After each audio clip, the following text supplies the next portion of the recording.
What's up guys, it's Matt with Bleepinjeep. Sorry it's raining, it's a little noisy in here, but I have to continue working. This thing has to get done. So let me show you what we're up to today.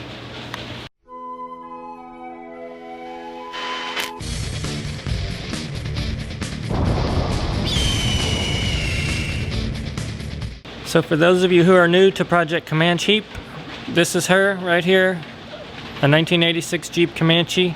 I've started to strip it down. And we're gonna take this donor CJ7 and use the parts off it and put them over here. I also took this out wheeling yesterday and check out what happened. I can't even see it. There we go. I got it. I rolled it. I laid it upside down. It was completely upside down. If you didn't see the video, go check it out. Here's a little short clip.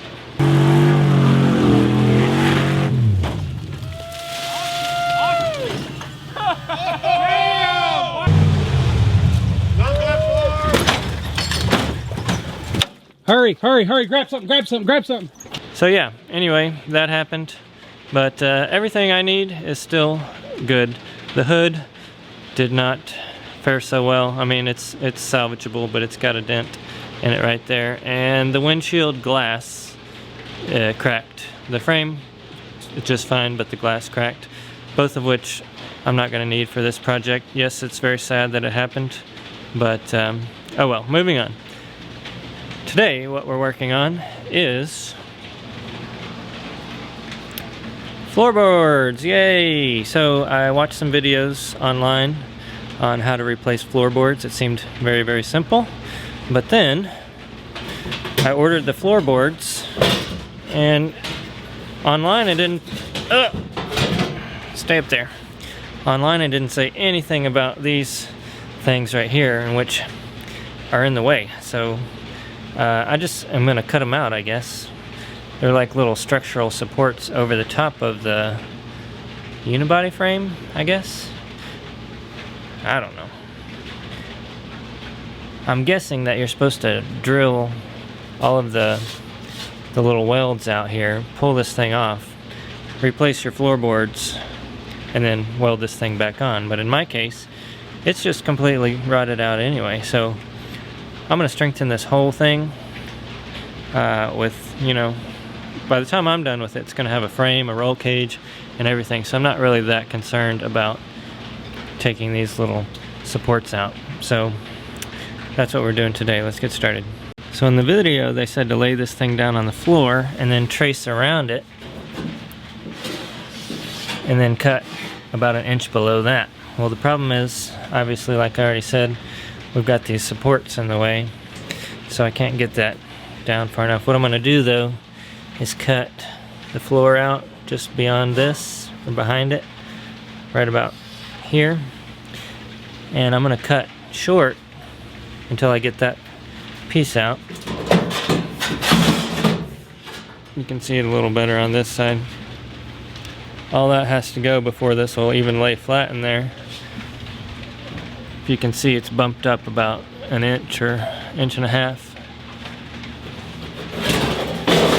Then at that point I'll lay that down in there, trace it, and then cut a better, more accurate line.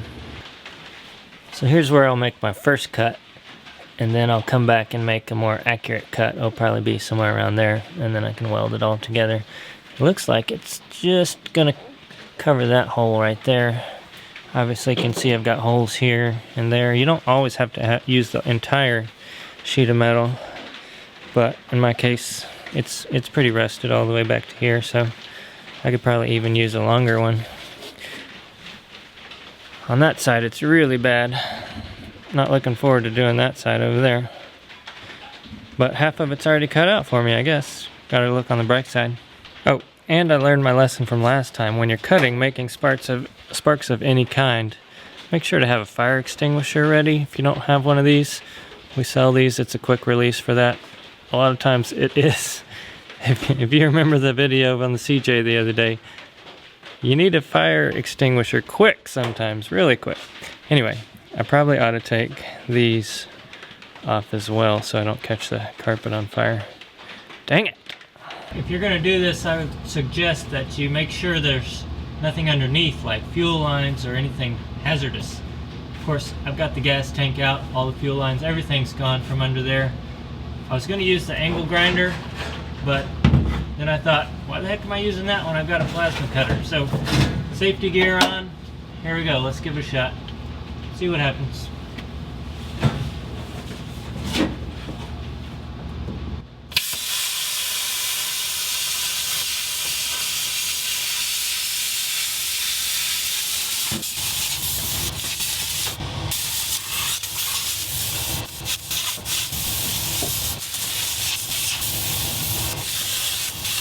Oh man, if any of you guys have ever replaced floor panels, I feel your pain. I thought this was going to be the easy side. Turns out, it doesn't matter how much rust you have, it's all going to be difficult if you've got a unibody. Unibodies suck. No, just kidding. I like Cherokees, but I've never replaced a floor pan. And the reason it's so difficult is because you've got the unibody on the bottom side, and then you've got the floor pan, and then you've got this little unibody thing on the top side. They're all sandwiched together and then spot welded every couple inches. So now trying to get the floor pan cut out, I've got to cut all this out. So first I didn't know what I was going to do. Then I realized if I grind this off with the flat disc, I can kind of see where the spot welds are. You see those little things right there? So all those have to be drilled out. I think I've got my plasma torch. Maybe I can try plasma torching those out. And then hopefully if I get every single one of them, don't miss one, this piece should be able to lift off. And then when you go to put everything back, I don't know if they make replacement pieces of that. Of course I'll be able to fabricate something, but I don't know what everybody else does, because the floor pan only comes with the floor pan, not this top piece. This one's not too bad over here, but the other side is completely rusted away, so I don't know how you would replace this top unibody piece, whatever it's called, I don't know. Anyway, I'm going to cut it all out when I strengthen the frame and the unibody, put the roll cage in, and I'll tie that back in somehow. Okay. Let's try cutting these with the plasma torch, see what happens.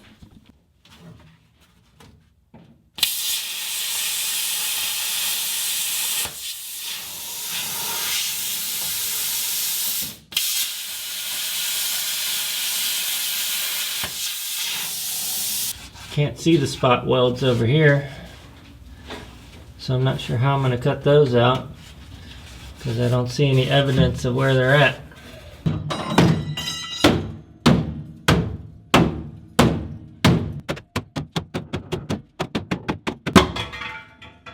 Ha-ha!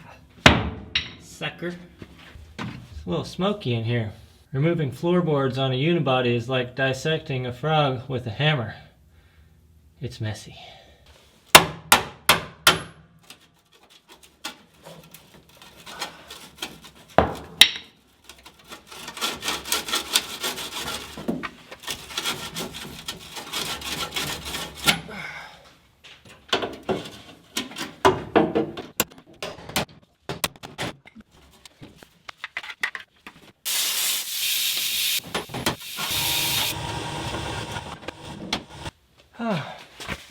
It's starting to come up.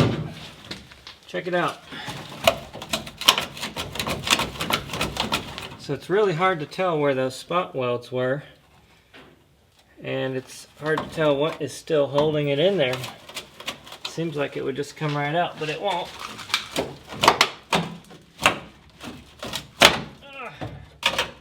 There we go.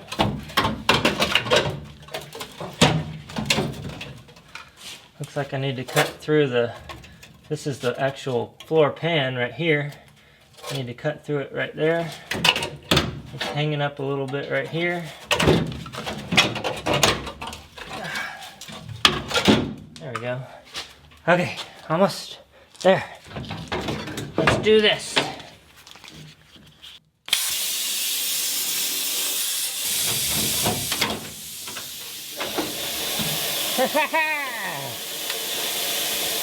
Victory is mine.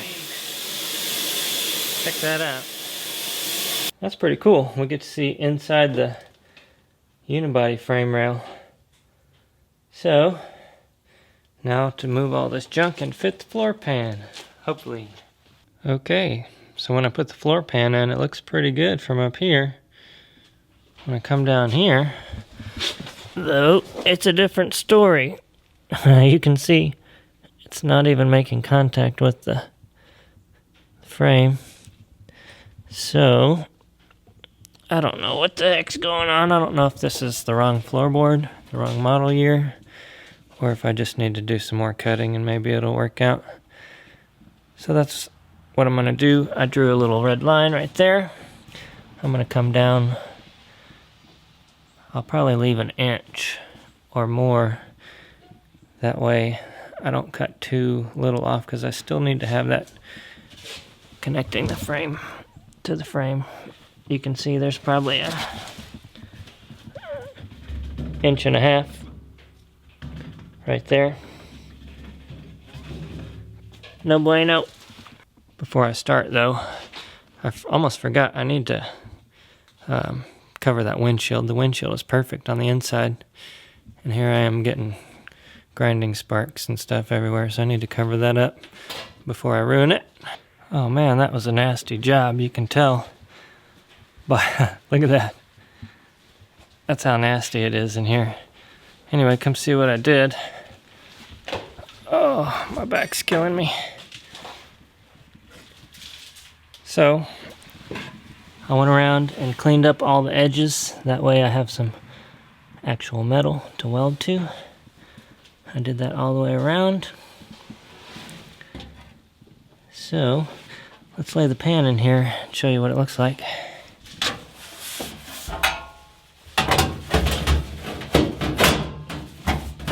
It's gonna need some coaxing. Looks good from here. On the bottom though, it's still not touching the frame rail. You can see the lines don't match up here where they bent it, where they've rolled it.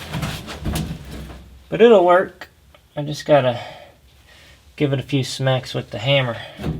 I'm not gonna put this in until I get the engine and transmission and transfer case in, because I don't know if I might need to make the tunnel bigger. So I don't want to do that right now. Plus it'll also give me room when I go to weld on the frame stiffeners under here. I'll be able to do that a lot easier without a floor in here. So for right now, I'm going to go start on the other side.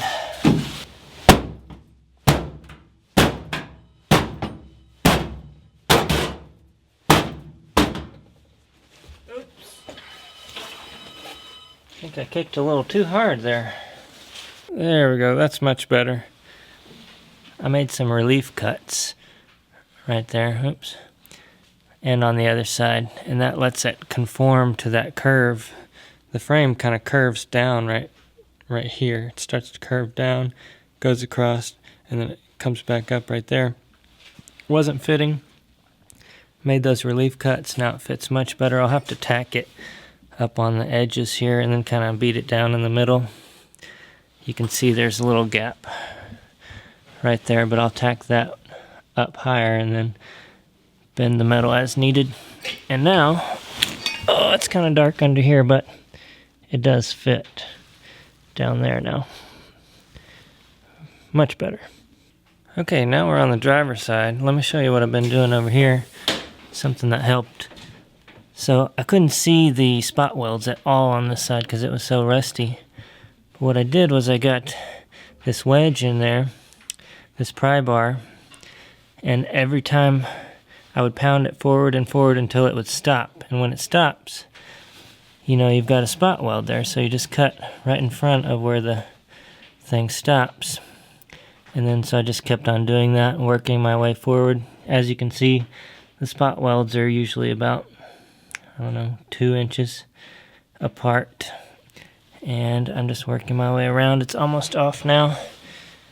Man, this side is rusted pretty far up. So the floor pan only comes to here. I'm gonna have to extend the floor pan up or do something to replace or fix that up there.